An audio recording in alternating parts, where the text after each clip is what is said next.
या 3 चुका टाळा आणि तुमचा वेट लॉस लवकर करा. नमस्कार, मी डॉक्टर प्रिया दंडगे. कुठल्या आहेत या 3 चुका ज्या तुमचं वेट लॉस होऊ देत नाहीत? त्यातली सगळ्यात महत्त्वाची चूक म्हणजे तुम्ही लवकर ब्रेकफास्ट न करणं किंवा ब्रेकफास्ट टाळणं किंवा चुकीचा नाश्ता करणं. जर तुम्हाला योग्य वेळी म्हणजे साधारण 8:30-9 वाजेपर्यंत नाश्ता करता आला तर अगदी उत्तम.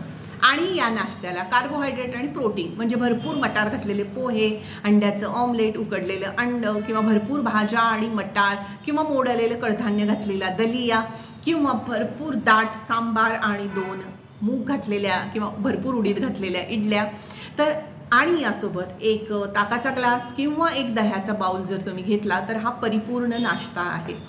यानंतर दुसरी चूक म्हणजे जेवताना स्क्रीन बघणं किंवा मेसेजेसला उत्तर देणं किंवा फोनवर बोलत जेवणं. यामुळे तुम्ही किती जेवताय हे तुम्हाला कळत नाही, किती खाताय हे कळत नाही आणि साहजिकच तुम्ही खूप जास्त खाता, त्याचं पचन व्यवस्थित होत नाही आणि बोलत राहिल्यामुळे तोंडामधली लाळ त्याच्यामध्ये मिक्स होत नाही आणि त्यामुळे पचनाला प्रॉब्लेम येतो.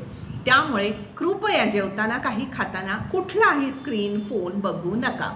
आणि तिसरी महत्त्वाची चूक म्हणजे खूप लेट नाईट जेवणं. समजा तुम्हाला जर खूप लेट नाईट जेवण्याची वेळ आलीच तर अशा वेळी एखादं सूपचा बाऊल, गरम कोमट दूध ज्यामध्ये हळद घातलेली आहे असं किंवा एखादं वाफवलेलं सॅलड एवढं खाऊन डिनर बंद करा. डिनर तिथेच संपवा.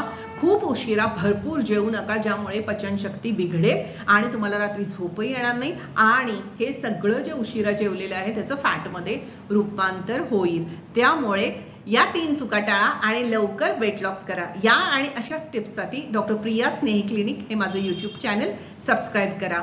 थँक्यू.